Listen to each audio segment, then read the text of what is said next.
నుంచి 10 ఏళ్ళు చూసినాం. ఇక పాలమూరు ప్రజలు నిర్ణయం చేసుకోరు. మా బతుకులు బాగుపడాలంటే మట్టికి పోయినా ఇంటోడే పోవాలని పెద్దలు చెప్పారు. ఇక వాణ్యవనో వీణ్యవనో ఎవనెవనో మోసేది లేదు. మా బిడ్డ ఈ మట్టిలో పుట్టి ఈ మట్టిలో కలిసిపోయి మా బిడ్డ ఈ తెలంగాణకు ముఖ్యమంత్రి ఉండాలి.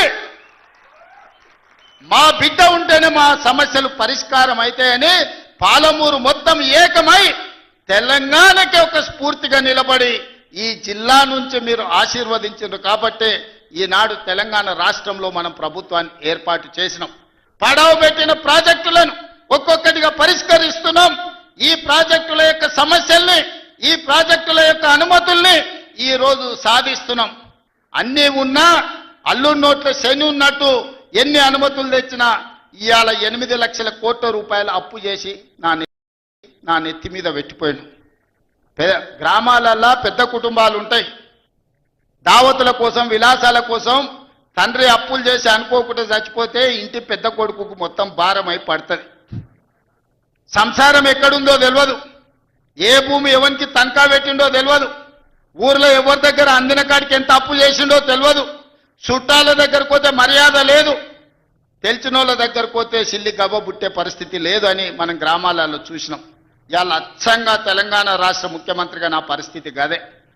అనుకోకుండా కుటుంబ పెద్ద కోల్పోతే ఇంటి బాధ్యత నెత్తి మీద పడితే అప్పుల ఊబిలో కూరుకపోతే సమాజంలో కష్టపడి దుక్కి దున్ని పంట పండించి ప్రతి ఒక్కరిని కలుపుకొని పోయి సంసారాన్ని నడిపించడానికి పెద్ద కొడుకు ఎట్లా ప్రయత్నం చేస్తాడో ఈ 2 ఏళ్లలో ఒక్క రోజు కానీ ఒక్క గంట కానీ సెలవు తీసుకోకుండా రోజుకు 18 గంటలు పనిచేసి తెలంగాణ రాష్ట్రాన్ని ఇవాళ దేశంలోనే ఒక గౌరవప్రదమైన స్థానానికి తీసుకొచ్చినాం. కానీ ఆయన 10 ఏళ్ళు సృష్టించిన గందరగోళం, చేసిన అప్పులు, తీసిన పరువు నిలబెట్టాలంటే ఇది సరిపోదు. కష్టపడుతున్నాం. దుక్కి దున్నంగానే పంట వండుతుందా? ఇతనాలు జల్లాలి, అదును అవ్వాలి, ఇతనాలు జల్లాలి, కాలం కలిసి రావాలి, పంట వండాలి. ఒకవేళ పంట వండినా కోతకొచ్చిన సమయంలో అకాల వర్షం వడగండ్ల వాడల పడితే పండించిన పంట కూడా నేలపాలే అవుతుంది. కాలం కూడా దేవుడు కూడా మనల్ని ఆశీర్వదించాలి. ఇవాళ తెలంగాణలో కాలం కలిసి వచ్చి దేవుడు ఆశీర్వదించిండు కాబట్టి ఇవాళ కష్టపడ్డాం. మొన్న ఆయన వచ్చిండు 2 ఏళ్ల తర్వాత. ఏదో మంచి చెప్తాడేమో అనుభవంతో నేను అనుకున్నా. పెద్ద మనిషి కదా, మనం కూడా ఈ మధ్యకాలంలో ఎప్పుడేం అనలేదు. ఏదైతే మీకు చెప్పినో అంతకంటే ముందు నా మీద 181 కేసులు పెట్టిండు. చెంచల్గూడ చెర్లపల్లి జైల్లో బంధించాడు. ఎన్నో రకాలుగా సతాయించాడు. నన్నే కాదు నా కుటుంబాన్ని కూడా పట్టి పీడించాడు. కానీ బాధ్యత వచ్చినాక ఆలోచన చేసిన నా కోపాన్ని, నా బాధను దృష్టిలో పెట్టుకొని ఇవాళ పగ సాధించే కార్యక్రమాలు మొదలు పెడితే ఆయన పై వలగొట్టే పని పెడితే రాష్ట్రానికి నష్టం జరుగుతుందని తూవాన్ పాపన వాడు పోతాడు, పోని మనం మంచి పని చేయాలి. దేవుడు శిక్ష ఇచ్చిండు. నేను ప్రమాణ స్వీకారం చేసినాడే కూలబడ్డాడు, నడువిరిగింది. ఇంతకంటే పెద్ద శిక్ష నేను జైలు వేసినా అయ్యేదేం లేదు. ఆయననే ఫామ్ హౌస్ను ఒక బందీఖానగా మార్చుకొని చుట్టూతో నా పోలీసులే ఉన్నారు, లోపల ఆయన ఉన్నాడు. చెర్లపల్లికి పంపించినా చెంచల్గూడకు పంపించినా గదే అవుతుంది కదా. ఇక తిండి బరువు నాకు ఎక్కువ అవుతుంది. అదొకటి. లోపల చెర్లపల్లి చెంచల్గూడ పెడితే ఆయన తిండే తినికి మళ్ళీ ఆయన ఏదైనా కావాలంటే అడిగిన చేస్తే సర్కార్కి ఎక్కువ ఖర్చు అవుతుంది. తిండి ఆయన సంపాదించేది ఇన్నా ఫామ్ హౌస్లే ఒక బందీఖానగా పెట్టుకొని చుట్టూతో మన పోలీసులే పహారా కాస్తున్నారు. ఇక ఆయన చేసిన పాపాలకు ఆయననే పోతాడని ఊరుకున్నా. ఎప్పుడన్నా ఏమన్నా అన్నానా? ఎప్పుడన్నా ఏమన్నా అన్నానా? మీరు చెప్పురు. ఇక్కడ పాత్రికేయ మిత్రులుగా ఉన్నారు అందరు, నాకు కూడా దోస్తులే కదా వాళ్ళందరూ. చెప్పురు ఎప్పుడన్నా ఏమన్నా అన్నానా? ఒక్క కేసు అయినా పెట్టినా? పోనీ ఈ జిల్లాలో ఎవరి మీద నన్ను ఒక కేసు పెట్టినా? ఎన్ని పాపాలు చేసారు వాళ్ళ ఎమ్మెల్యేలు, మంత్రులు మీకు తెలుసు కదా. ఎంతమంది ఆస్తులు గుంజుకున్నారు మీకు తెలుసు కదా. ఎవరినన్నా నేను కక్షతోనేమన్నా చేసినా?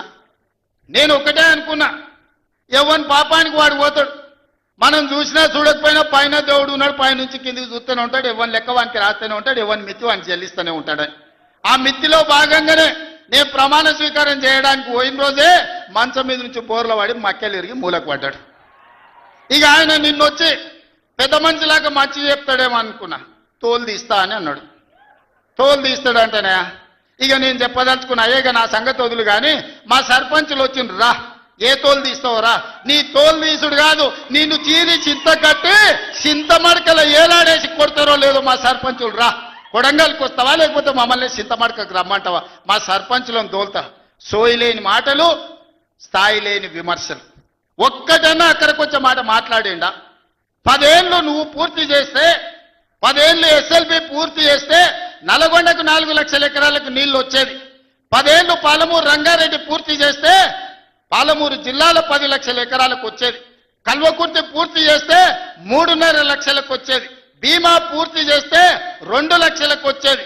కోయిల్ సాగర్ లేకపోతే ఏది చేసినా, నెట్టంపాటు చేసినా, నా మక్తల్ నారాయణపేట కొడంగల్ పూర్తి చేస్తే 1.5 ఎకరాలకు మాకు నీళ్లు వచ్చి ఇవాళ కందులు వండించి, జొన్నలు వండించి, కల్తీ కళ్ళు దాగి బతికే పరిస్థితి మాకెందుకు ఉంటుండే? మేము కూడా మీ లెక్కనే మంచిగా పంటలు వండించేటోళ్ళం, మంచి బట్టలు తొడుక్కునేటోళ్ళం, మేము కూడా మా పిల్లల్ని చదివించుకునేటోళ్ళం. 10 ఏళ్ళు పగబట్టి నారాయణపేట మక్తల్ ప్రాజెక్టును ఈనాడు పక్కన పెట్టి 69 జీవోను తుంగలో దొక్కితే ఊరూరు ఎత్తిపోతల పథకం కోసం మా కార్యకర్తలు, ఈ ప్రాంత రైతులు ధర్నాలు చేయలేదా? పార్టీలకు అతీతంగా 69 జీవో కోసం కొట్లాడలేదా? నీ సొమ్మె ఏం పోయిందా? మాకు నీళ్ళు ఇయ్యాలంటే నీకు ఇంత కడుపు నొప్పా? నువ్వు మళ్ళీ బయటకు వచ్చి ఇవాళ ఆయన తోలు తీస్తా అంటు.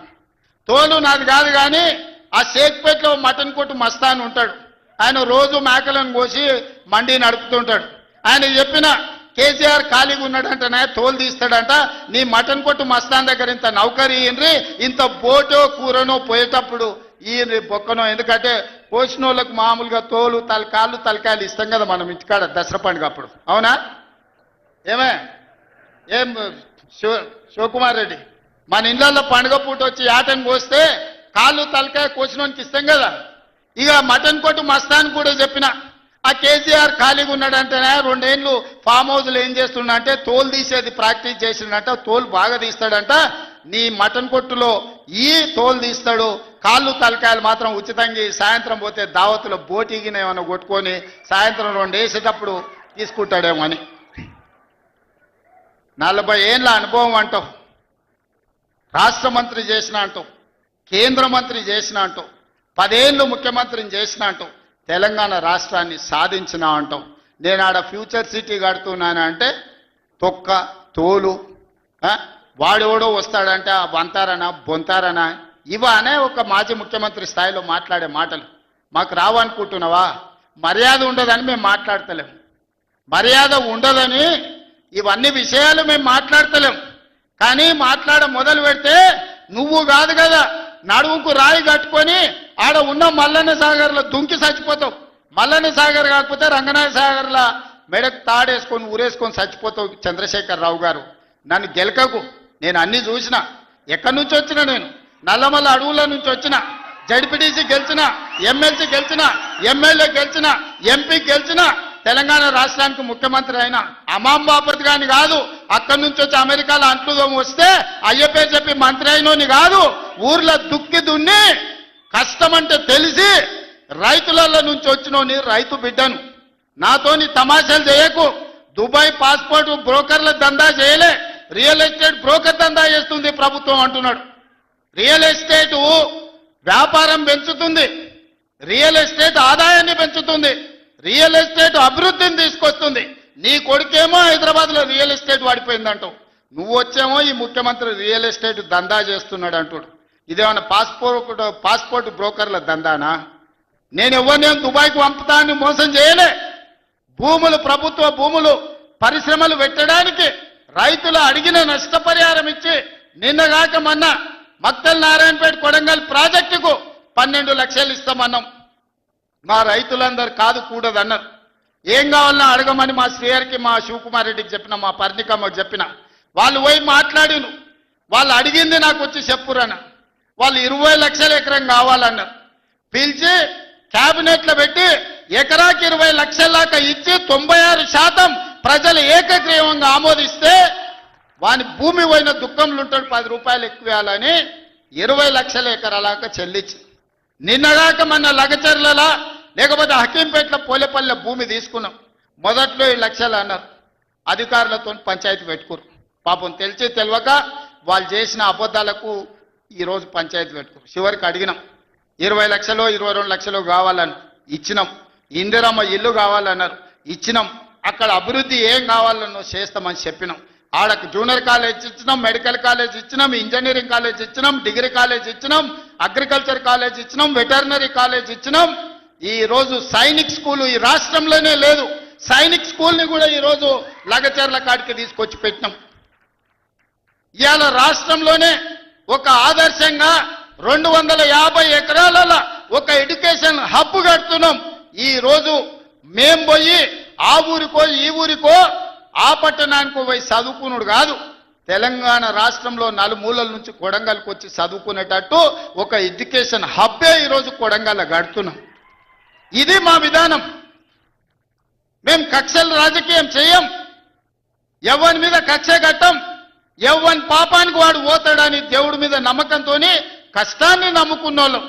కొడంగల్ ప్రజలు రోజుకో 2 గంటలు ఎక్కువ పని చేసేటోళ్ళే కానీ ఎవరిని సొమ్ము ఆశించేటోళ్ళు కాదు. ఎవరి గురించి మేము ఆలోచన చేయం, మా పని మేము చేసుకుంటాం. కానీ మా పని మేము చేస్తుంటే కూడా కాళ్ళలో కట్టె పెట్టిర్రు అనుకో, ఇక మా సంగతి అయితే చూపుతామయ్యా. ఏమంటారు? అంతేనా? అంతేనా? 2 ఏళ్ళు ఏమన్నా అన్నానా? ఆయన మన బయటకు వచ్చి ఇక చూస్తా, తోలు తీస్తా, తాట తీస్తా, ఇక నీ సంగతి చెప్తా అన్నాడు. రా బిడ్డ రా రా, రెడీగా ఉన్నారా? ఇక అందుకే కొడంగల్ నుంచే చెప్తాం నీకు అని చెప్పి 3 రోజుల నుంచి మాట్లాడలేదు. ఇవాళ మాట్లాడుతున్నా. ఆయన కొడుకు చెప్తున్నాడు, మైకు ముందలకు వస్తలేడు, ఆయన దాచుకున్నాడు. ఆయన నీ ముఖం ఎప్పుడైనా చూసుకున్నావులా అద్దంలా? పేడమూతి బోడిలింగం, నువ్వు కూడా నా గురించి మాట్లాడతావా? నీవెంత, నీ స్థాయి ఎంత? అయ్య పేరు చెప్పి బతకటోనివి నువ్వు, ఆంధ్రలో గుంటూరులో గుడివారిలో చదువుకున్న నువ్వు, నీకేం తెలుసు తెలంగాణ గురించి, మా పౌరుషం గురించి? నువ్వు కాదు, మొత్తం నీ జాతినంతా తెచ్చుకో. ఎట్లా తెచ్చుకుంటావు? ఏడికి రావాలనో చెప్పు. మా ఊరన్నారా, మేమన్నా మీ ఊరికి వస్తాం. ఎవడు భయపడుతుండో సంగతి తేలుస్తా. వెనకటికోసారి చెప్పినా గిట్లనే గజ్వేల్కి వచ్చి చూడు అని చెప్పిన, గజ్వేల్కి వస్తా బిడ్డ, నీ నెత్తి మీద కాలు పెట్టి తొక్కుతా అని. గజ్వేల్కి లక్షలాది మంది కార్యకర్తలతో పోయినాం, కాలు మీద పెట్టి తొక్కితే పాతాళానికి పోయిన మళ్ళీ ఇప్పటి వరకు తేలలేదు. ఇవాళ చెప్తున్న మీడియా మిత్రులారా రాసుకోండి, 2029 ఎన్నికల్లో 2/3 మెజారిటీ మన సీట్లు ఒకవేళ 119 ఉంటే 80కి పైగా సీట్లతోని 2029లో మా ప్రభుత్వం ఏర్పాటైంది. ఒకవేళ 153 సీట్లయితే 100 పైగా సీట్లతోని 2/3 మెజార్టీతోని తెలంగాణలో రెండోసారి కాంగ్రెస్ ప్రభుత్వాన్ని తెస్తాం. ఇది మా సవాల్. చంద్రశేఖరరావు గారు, తారక రామారావు గారు, హరీష్ రావు గారు, దయాకర్ రావు గారు, ఇట్లా చెప్పుకుంటూ పోతే వినోదరావు గారు, కుక్కట్పల్లి కృష్ణారావు గారు, రాసి పెట్టుకో.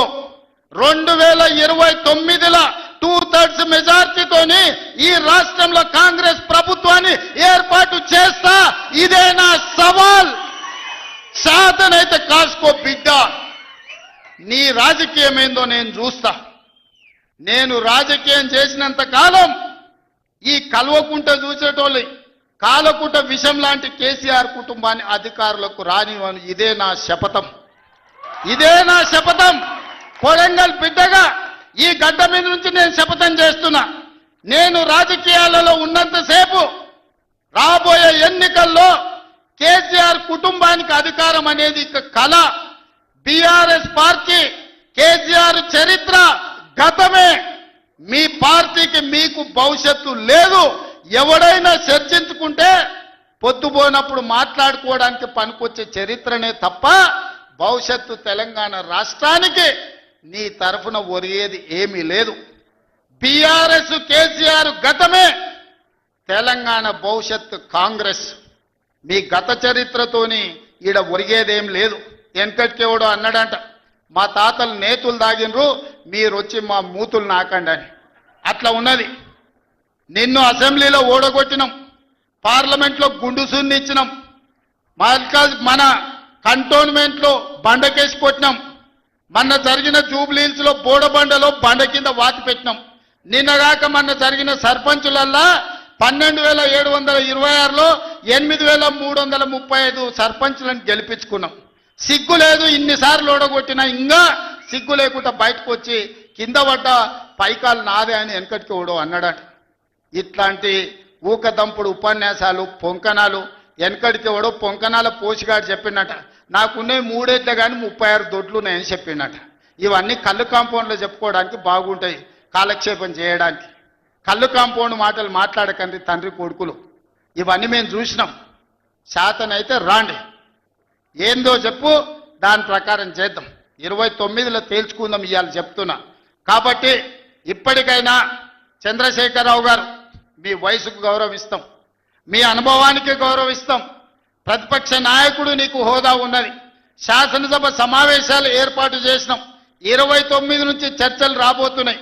29 నాడు నువ్వు అడిగి ఎన్ని రోజులు సభ జరుపుదామో, నువ్వు అడిగినన్ని రోజులు అసెంబ్లీ నడిపిస్తా. నువ్వు చెప్పిన ఎన్ని చర్చ పెడదాం, ముఖాముఖి చర్చ చేద్దాం. వెనకంగా మాట్లాడు వెనక్కి కూర్పుడు కాదు.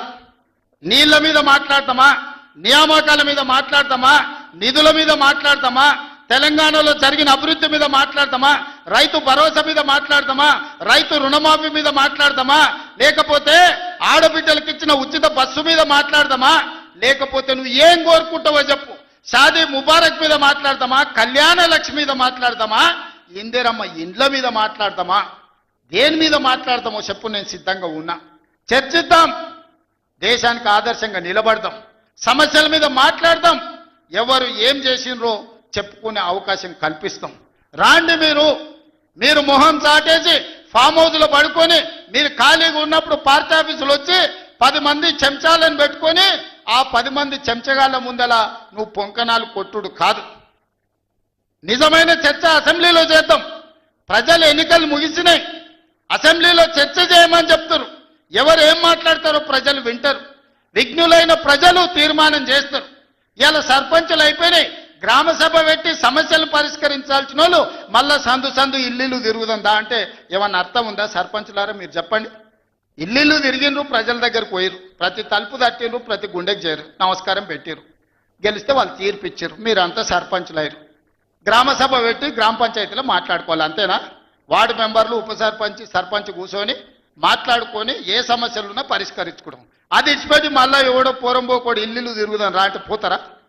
ఇవాళ కేసీఆర్ కూడా గట్టే మాట్లాడుతున్నాడు. ఈడ మాట్లాడతాను రావంటే రంగారెడ్డి జిల్లాలోటి, పాలమూరులోటి, నల్గొండలోటి ఆయన మీటింగులు పెడతాడంట. నువ్వు మీటింగులు పెట్టకపోతే సంతలో పోయి బర్లను కాసుకో, మేము వద్దంటున్నామా? మాదేం పోయింది? నీకు పొద్దు పోకపోతే మా కల్వకుర్తి సంతల్లో, కొడంగల్ సంతల్లో, ఇట్లకెళ్ళ మా ఎడ్ల సంతలు బొచ్చడు ఉన్నాయి. మత్తల్లో కూడా లేదు, పెబ్బేర్లో పెద్ద సంత ఉన్నది, పసల సంత. పోయి ఆడ పసల కాడ పోయి బర్రం కాసుకోపో, నేను వద్దంటున్నానా? నాదేం పోయింది? నీకు ఎట్లాగూ పని లేదు, ఖాళీగా ఉన్నావు పోయి ఆ పెబ్బేరు సంతలో బర్రెలు కాసుకోపో, బర్రెలు కొనుక్కోపో, నేను వద్దానేనా? చర్చ చేయడానికి సభ ఉంది, అర్థవంతమైన చర్చలు చేద్దాం, తెలంగాణ ప్రజలకు వివరిద్దాం. అప్పుల మీద వివరిద్దామా, అభివృద్ధి మీద వివరిద్దామా, ఉద్యోగ నియామకాల మీద వివరిద్దామా, నీళ్ల మీద వివరిద్దామా, నువ్వు కట్టి కూలిన కాళేశ్వరం మీద మాట్లాడతామా, టెలిఫోన్ ట్యాపింగ్ మీద మాట్లాడతామా, సొంత బిడ్డనే ఇంటల్లుడు ఫోన్ ట్యాపింగ్ చేసినోడు ఇంతకంటే సిగ్గులేనోడు ఉంటాడా అని వాళ్ళు చెప్తారు. ఓ పక్కన నేను 1 కోటి మంది ఆడబిడ్డలకు చీర పెడతా, సారె పెడతా నేనంటే ఉన్నొక్క చెల్లెల్ని ఇంట్లోకి వెళ్ళి బయటకు వెళ్ళగొట్టిన వాడు ఆస్తిలో వాటా అయ్యేస్తుంది. గంత పనికిమాలినోడు, సొంత చెల్లెలకే చీర పెట్టలేనోడు, సొంత చెల్లెలకే పండుగ పూట బుక్కెడు బువ్వ పెట్టినోడు, వాడు కూడా ఒక మనిషా? మా ఆడబిడ్డలను ఆలోచన చేయమని అంటున్నా. ఏం ఆశిస్తామమ్మ పుంటింటి కాడ మనం? చెప్పురి. మెట్టింటికి వచ్చిన తర్వాత పండుగ పూట ఇంత బుక్కెడు పువ్వ పెడతాడు, మా ఎన్నో తమ్ముడు ఉంటే చీర పెడతాడు, ఇంటి ఆయన ముందర ఇజ్జత్ పోకుంటూ ఉండని కానీ కోరుకుంటాం. గంతేనా? వాళ్ళ ఆస్తి అడుగుతామా? ఆడపిల్లలు మీరు సగం మంది సర్పంచులు ఉన్నారు కదమ్మా, ఆడపిల్లలారా మీరు చెప్పండి. పుట్టింటి గౌరవం నిలబెట్టడానికనే ప్రయత్నం చేస్తారు కదా మీరు మీ అత్తగారింటి కాడ.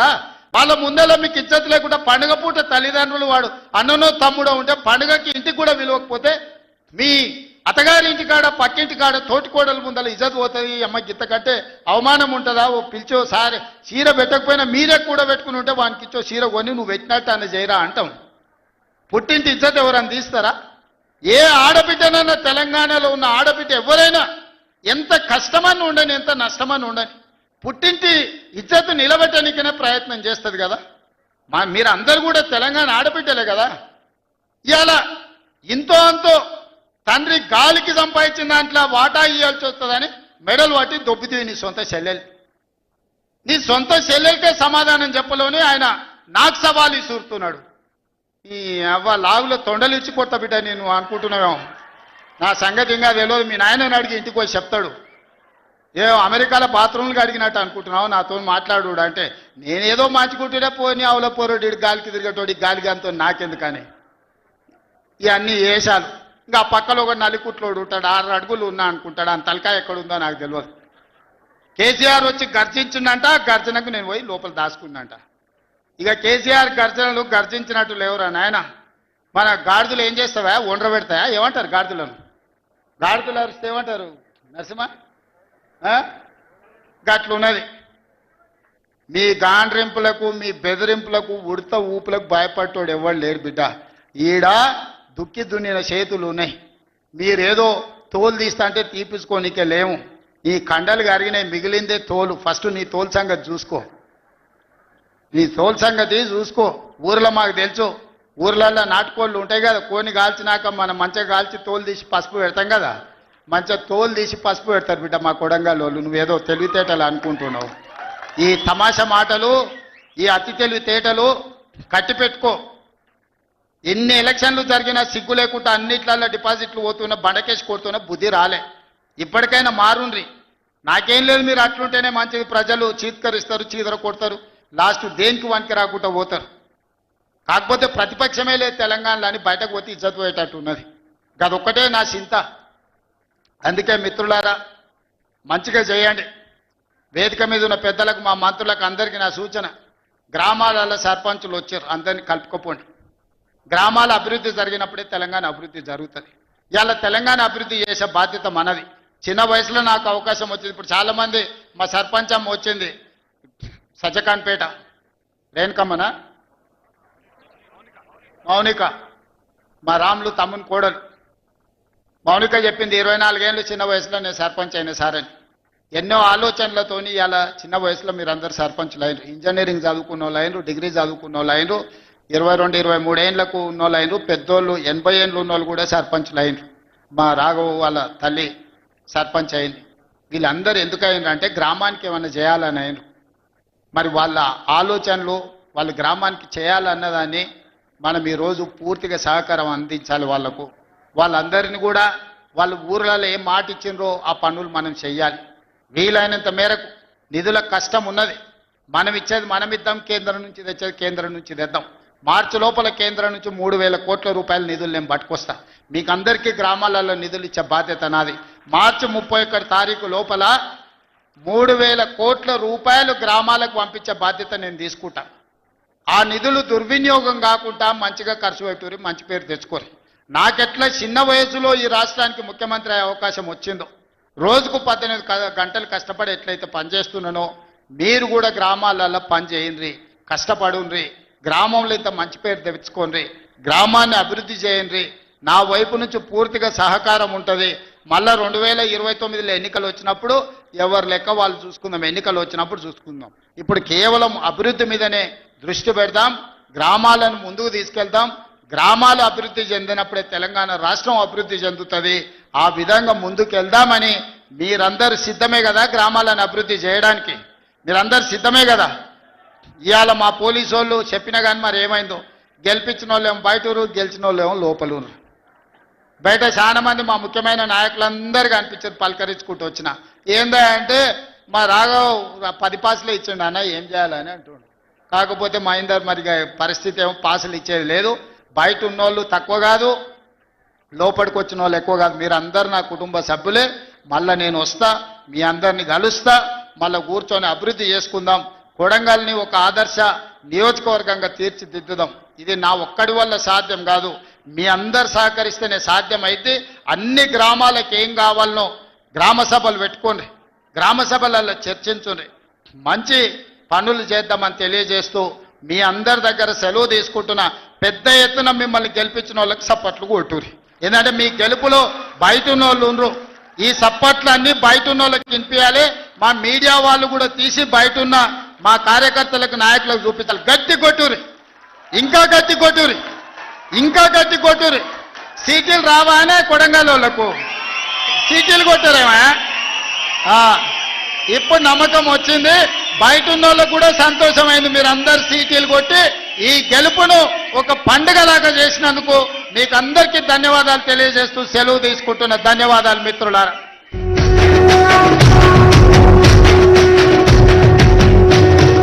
మూడు రంగుల జెండా బట్టి సింగమోలే కదిలినాడు ఉత్తరో కాంగ్రెస్ సూర్యుడు మన రేవంత్ అన్న నిగ్గదీసి అడిగే మునగాడు. వీడు భూమిన వానైతాడు, బిరసాదల ధైర్యం వీడు, దొంగ దొరల భరతం పడతాడు. మన రేవంత్ అన్న పేద ఇంటికి పండుగ తెస్తాడు. సోనియమ్మ దివెనతోని రాహులన్న సైనికుడయ్యి పెద్ద కొడుకై యుద్ధం చెయ్య సిద్ధమాయే రేవంత్ అన్న. మూడు రంగుల జెండా పట్టి సింగమోలే కదిలినాడు. బులెటిన్లో స్మాల్ బ్రేక్ తీసుకుందాం.